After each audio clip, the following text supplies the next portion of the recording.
Saudi అరేబియాకు కోలుకోలేని shock. Pakistan కుట్రలకు New Delhi ముందస్తు counter. అంతర్జాతీయ ఇంధన మార్కెట్లో భారత్ సరికొత్త వ్యూహం సంచలనం సృష్టిస్తోంది. ముడి చమురు సరఫరాలో అగ్రరాజ్యం అమెరికా చమురు దిగ్గజం సౌదీలను వెనక్కి నెట్టి భారత్కు మూడో అతిపెద్ద సరఫరాదారుగా దూసుకొచ్చింది వెనిజులా.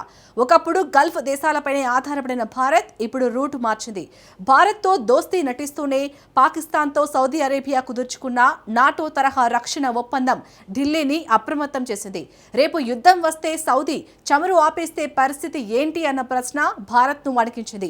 అందుకే భవిష్యత్తు ముప్పును భారత్ పసిగట్టింది. ఏకంగా 42 దేశాల నుంచి చమురు దిగుమతి చేసుకుంటూ తన ఇంధన వనరులను వైవిధ్యం చేసింది. అసలు వెనిజులా ఇంధన బంధం వెనుక ఉన్న అంతర్జాతీయ సమీకరణాలేంటి? సౌదీ పాక్ కూటమికి భారత్ ఎలా ఊహించని దెబ్బ కొట్టింది? Watch the story.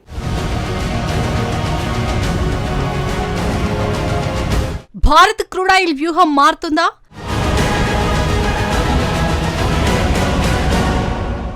Saudi Pakistan కూటమికి భారత్ షాక్ ఇచ్చిందా?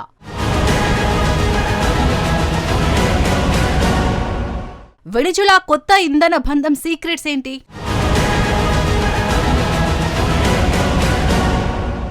భారత ముడి చమురు మార్కెట్లో వెనిజులా సరికొత్త సంచలనం సృష్టించింది. సంప్రదాయబద్ధంగా భారత్కు పెద్ద ఎత్తున చమురు సరఫరా చేసే సౌదీ అరేబియా, అమెరికా వంటి దిగ్గజ దేశాలను వెనక్కి నెట్టి మేలో భారత్కు మూడో అతిపెద్ద ముడి చమురు సరఫరాదారుగా వెనిజులా అవతరించింది.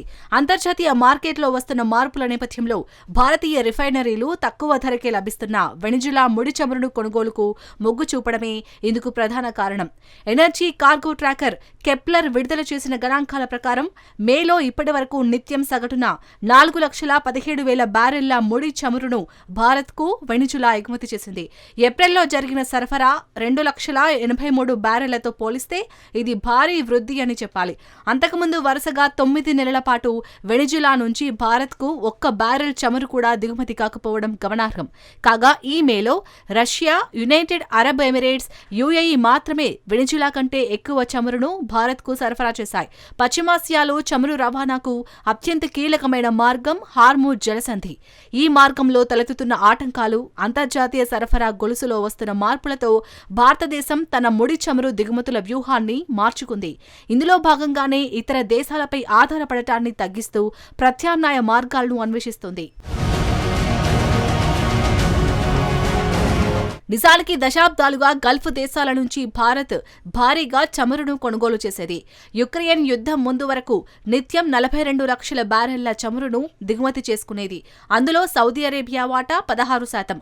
అప్పట్లో అత్యధికంగా ఇరాక్ చమురు వాటా 24% కాగా రెండో స్థానంలో సౌదీ అరేబియా ఉండేది.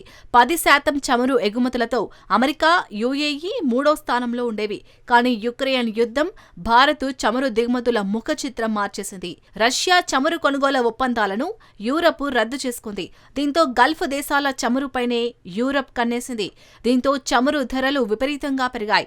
అదే సమయంలో భారత్కు డిస్కౌంట్తో చమురును విక్రయిస్తామని రష్యా ప్రకటించింది. దీంతో భారత్ చమురు దిగుమతులను వైవిధ్యం చేసింది. దీంతో రష్యా నుంచి క్రూడాయిల్ కొనుగోలను రికార్డు స్థాయిలో భారత్ పెంచేసింది. ఏకంగా రష్యా నుంచి 40% చమురును భారత్ దిగుమతి చేసుకుంది. ఫలితంగా క్రూడాయిల్ సరఫరాలో అప్పటి వరకు అగ్రస్థానాల్లో ఉన్న ఇరాక్, సౌదీ అరేబియా వాటా తగ్గింది. నిజానికి భారత్తో స్నేహం చేస్తూనే పాకిస్తాన్కు సౌదీ అరేబియా మరింత దగ్గరైంది. పాకిస్తాన్తో 2025 సెప్టెంబర్ 17న సౌదీ అరేబియా ద్వైపాక్షిక రక్షణ ఒప్పందాన్ని కుదుర్చుకుంది. ఈ ఒప్పందాన్ని నాటో తరహా ఒప్పందంగా భావిస్తారు. అంటే పాకిస్తాన్పై యుద్ధం జరిగితే రక్షణగా సౌదీ అరేబియా వస్తుంది.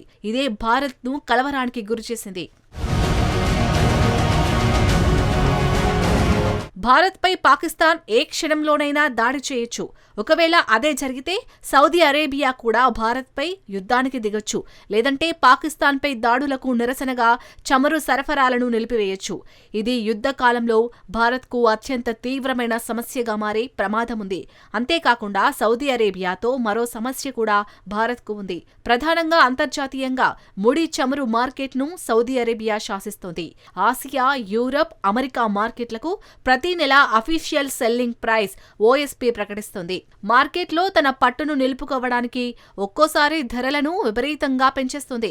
ఉదాహరణకు ఇటీవల వెనిజులా, రష్యా వంటి దేశాలు భారత్కు చౌకగా చమురు అందిస్తున్నప్పటికీ సౌదీ మాత్రం తన ధరలను తగ్గించేది లేదని తేల్చి చెబుతోంది. హార్మూజ్ మరో సమస్య. ఇరాన్తో గల్ఫ్ దేశాలు యుద్ధానికి దిగితే మళ్లీ చమురు సరఫరాలకు అంతరాయం ఏర్పడుతోంది. ఇది భారత్ లాంటి అతిపెద్ద ఆర్థిక వ్యవస్థలకు తీరని నష్టాన్ని కలిగిస్తుంది. దీంతో చమురు కోసం ప్రత్యామ్నాయాల వైపు భారత్ మొగ్గు చూపాల్సి వస్తుంది. చమురు సరఫరాల విషయంలో ఏ ఒక్క దేశంపై ఆధారపడినా భవిష్యత్తులో ముప్పు తప్పదని భారత్ భావిస్తుంది. అందుకే దిగుమతులను వైవిధ్యం చేయాలని భారత్ ప్లాన్ వేసింది. ప్రపంచవ్యాప్తంగా సుమారు 42 దేశాల నుంచి భారత్ చమురును కొనుగోలు చేస్తోంది. చాలా వరకు సరసమైన ధరకు లభించే క్రూడాయిల్ కి భారత్ మొగ్గు చూపుతోంది. ఈ క్రమంలోనే భారత్కు బెస్ట్ ఆప్షన్గా వెనిజులా నిలుస్తోంది. వెనిజులా చమురు దిగుమతులు పెరగడానికి ప్రధాన కారణం ధరేనని నిపుణులు విశ్లేషిస్తున్నారు. అయితే బ్యారెల్ చమురుపై వెనిజులా ఎంత ఆఫర్ ఇస్తోంది? ఈ విషయాన్ని అటు వెనిజులా కానీ ఇటు భారత్ కానీ వెల్లడించడం లేదు. చమురు ఒప్పందాలను సాధారణంగా చాలా దేశాలు బయటకు వెల్లడించవు. అయితే వెనిజులా ఎందుకు భారత్కు రాయితీపై ఇస్తోంది? వెనిజులా మెరీ 16 హెవీ క్రూడాయిల్ ను విక్రయిస్తోంది. బ్యారెల్కు దాదాపు $10 నుంచి $15 వరకు వెనిజులా రాయితీ ఇస్తుంది. అమెరికా ఆంక్షలు ఉన్న సమయంలో ఈ రాయితీ బ్యారెల్కు $20 పైనే ఉండేది. ఇంత రాయితీ ఇవ్వడానికి కారణం వెనిజులా చమురు చాలా బరువైనది. అంతేకాదు చమురులో సల్ఫర్ పరిమాణం ఎక్కువగా ఉంటుంది. ఇలాంటి చమురును శుద్ధి చేయడం సాధారణ రిఫైనరీలకు సాధ్యం కాదు. ఈ కారణంగానే ఆ దేశం చమురును అన్ని దేశాలు కొనుగోలు చేయలేవు. పైగా వెనిజులాపై అమెరికా ఆంక్షలు ఎప్పుడూ ఉంటాయి. అందుకే తన చమురును కొనుగోలు చేసేలా పెద్ద మార్కెట్లను ఆకర్షించడానికి వెనిజులా భారీగా ధరలు తగ్గించి అమ్ముతోంది. అయితే మెరీ 16ను శుద్ధి చేసే సత్తా భారత్ రిఫైనరీలకు ఉంది. అందుకే వెనిజులా చమురును కొనుగోలుకు భారత్ కూడా ఆసక్తి చూపుతోంది. ఒక రకంగా హార్మూజ్ సమస్యకు, సౌదీ భారీ ధరలకు ఒకే దెబ్బతో భారత్ చెక్ పెడుతోంది. వెనిజులా చమురుకు ఢిల్లీ ప్రాధాన్యమిస్తోంది.